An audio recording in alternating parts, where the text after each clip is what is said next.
तक जिसके आतंक का राज चला करता था इसी प्रयागराज में, आज उसी अतीक को सुपुर्द खाक यहां पर किया जा रहा है। तस्वीरें आपने देख ली है। डॉक्टर विशाल मिश्रा जी, सीधे आपके पास आते हुए, 2 अपराधियों को मारकर उत्तर प्रदेश में 3 नए अपराधी पैदा हो गए। चित्रा जी, इस प्रश्न का उत्तर वहां जाता है जब अपराधी को माननीय बनाया जाता है। समाजवादी पार्टी से के जो है प्रवक्ता अभी जो है बोल रहे थे कि ये हुआ वो हुआ। मैं इनसे पूछना चाहता हूं कि मान्यवर, सांसद किसने बनाया, विधायक किसने बनाया, किसकी पार्टी के टिकट पर चुनाव लड़े, और आज यहां पर बैठकर सरकार के ऊपर दोष देना, पुलिस के ऊपर दोष देना। यह मालूम है कि 13 पुलिसकर्मी अब तक मारे जा चुके हैं और 1483 पुलिसकर्मी घायल हैं और 5096 अपराधी पकड़े गए हैं अब तक। इसके बारे में आपको जानकारी शायद नहीं। और दूसरी बात, जब आपकी सरकार थी आपने कौन सी कार्रवाई की थी? आपने अगर कार्रवाई कर ली होती 2005 में किसकी सरकार थी, तो शायद परिस्थितियां कुछ और होती और परिणाम कुछ और होता।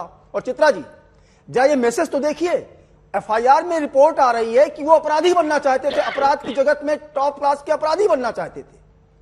तो ये तो क्या प्रेरणा मिल रही है नौनिहालों को कि वो एक अपराधी को देखकर अपराधी बनना चाह रहा है? नौनिहाल नहीं है, अपराधी सिर्फ अपराधी है। अरे तो नहीं, उसने हत्याकांड को अंजाम दिया है, वो नौनिहाल नहीं हो सकता है। वो किसी भी जाति धर्म से ताल्लुक रखता हो। मैं उस शूटर को नौनिहाल नहीं कह रहा, मैं ये कह रहा कि क्या प्रेरणा जा रही है ऐसे अपराधियों को देखकर। आपका सवाल सही है कि एक अपराधी 2 अपराधियों को मारकर 3 और अपराधी पैदा हुए, लेकिन आखिर अगर उस पर अंकुश लगाया जाता पहले से ही, तो मैं वही तो बार बार बोल रहा हूं, परिस्थितियां कुछ और होती। आज उसको कम्युनल रंग दिया जा रहा है। AIMIM की तरफ से अभी प्रवक्ता बोल रहे थे, अरे अपराध का कोई जाति नहीं होती, अपराध का कोई धर्म नहीं होता, अपराधी अपराधी होता है।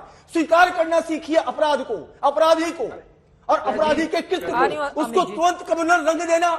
अरे राजनीतिक रोटी सेकना ठीक है, तुष्टीकरण, लेकिन कम से कम इस देश के लिए, इस समाज के लिए, इस देश की युवा के लिए ऐसा मैसेज मत छोड़िए कि एक अपराधी को की संवेदना लेने के लिए दौड़ पड़िए बिना आगे पीछे देखे दाएं बाएं किसके कंसिक्वेंसेस क्या होंगे। यहाँ पे धर्म का चश्मा लगाने की क्या हो सकता है? क्या उत्तर प्रदेश में आज संगठित अपराध दम नहीं तोड़ा? क्या पिछले 6 साल में उत्तर प्रदेश में कोई दंगा हुआ है? 2017 के पहले कौन सा ऐसा वर्ष था जब दंगे नहीं होते थे? बताइए हमको। भूल गया अपराधियों को छुड़ाने के लिए आप पैरवी करते थे, तब कोर्ट की फटकार लगती थी। ठीक है, जो है कचहरी में बम ब्लास्ट के आरोपी थे। ये सारी चीजें आप भूल जाते हैं। ठीक है, और बार बार पुलिस ने नहीं किया, पुलिस ने नहीं किया, और मानवर और जो बाकी 13 पुलिसकर्मी मारे जा चुके हैं। ठीक है, एक बार अमिक जमाई, उनके बारे में, उसके बाद शरद जी मैं आपके पास आ रही हूँ। अमिक जमाई जी, इनकी बातें क्या गलत है? नहीं सर, सवाल सुन लीजिए 1 सेकेंड। इनकी बातें क्या गलत है? देखिए, कोई अपराधी अपराध करता है, उसको तुरंत उसके किए की सजा मिले, वो जेल जाए और तुरंत स्पीडी ट्रायल हो, जो भी सजा न्यायालय दे उसको मिल जाए। लेकिन अगर उसको माननीय बनाया जाएगा, अगर उसको टिकट देकर अपने चुनाव चिन्ह पर लड़वाया जाएगा, अगर उसको सरकारी संरक्षण दिया जाएगा, सांसद रहते हुए वो हत्या करवाता है, उसके खिलाफ मुकदमा तक दर्ज नहीं किया जाएगा, तो आप लोगों से सवाल अगर आज पूछे जा रहे हैं तो फिर बेचैनी किस बात की है? अमित जमाई जी, क्या गलत कहा? एक सवाल हो, ठीक है, उनकी 2005 में जब राजूपाल की हत्या हुई थी, इनसे पूछिए। ठीक है, अब लालू जी पे नहीं जाते, इन्हीं पे रहते हैं अभी। अब इसी पे अमित जमाई जी बोलिए।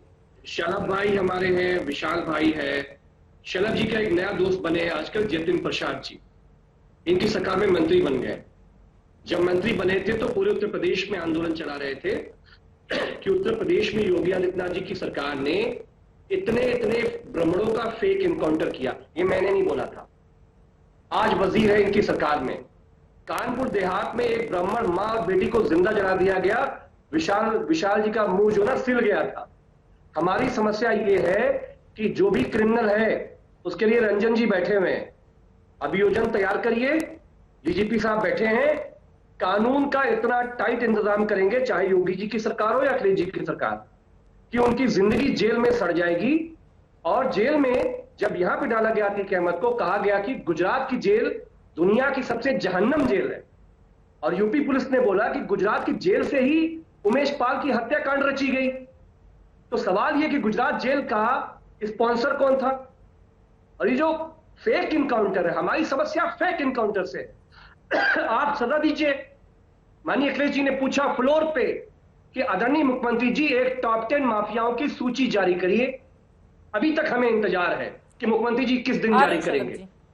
ये जो ब्रजेश ब्रजेश सिंह बनारस वाले हैं, शलम मनी भाई की जो पुलिस है ना, 2 ट्रक पुलिस सुबह शाम उनके साथ चलती है। जौनपुर वालों के साथ भी यही चल रहा है। तो जो सरकार बनवाने में 24 में शामिल है, उसका चाहे गुनाह हो, उसका चाहे कबीरा हो, उससे कोई मतलब नहीं, वो सरकार का दोस्त है। हाँ। लेकिन जो आपसे अपोजिशन में है, हम कह रहे हैं अतीक अहमद ने कोई क्रांतिकारी इतिहास नहीं रचा है। उनकी सजा होनी थी, उसको फांसी जाना था। क्रांतिकारी इतिहास क्या वो हत्यारा था सर? क्रांतिकारी इतिहासकार छोड़ दीजिए, हत्यारा मैं था। वही कह रहा हूं। 100 से ज्यादा मैं वही मामले कह रहा दर्ज थे हूं। और उनमें से कई मामले समाजवादी पार्टी की जब सरकार थी तो माना गया कि मैं सरकारी ये कह रहा संरक्षण हूं। मिला है।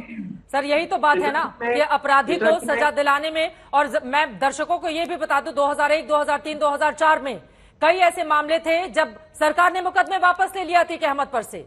कई बार ऐसा हुआ जजों ने अपने आप को उसके केस से अलग कर लिया। 10-10 जज, जरा सोचिए, अपने आप को अलग कर लेते हैं कि भैया हम नहीं जाएंगे। फिर एक जज आते हैं, उसका मुकदमा सुनते हैं और फिर उसको दे देते हैं परमिशन, जो वो चाहता है चुनाव लड़ने के लिए उसको परमिशन मिल जाती है। ये तो स्थिति रही है प्रदेश की। अब अगर बदलाव देखने को मिल रहा है तो फिर उसको एक बार जल्दी से सतीश प्रकाश जी। सतीश जी, लेकिन बहन मायावती का आज बयान सामने आया, बड़ा बैलेंस हालांकि उन्होंने रखा है, लेकिन सवाल ये पूछा जाएगा इसी अतीक अहमद पर उन्होंने गुंडा एक्ट लगवाया, गैंगस्टर एक्ट लगाया, अब एक ही रात में कई मुकदमे दर्ज कर दिए, जिसके बाद हालांकि बाद में उसको हटाया भी गया। वो मायावती आज यहां पर पलटकर सवाल पूछ रही हैं।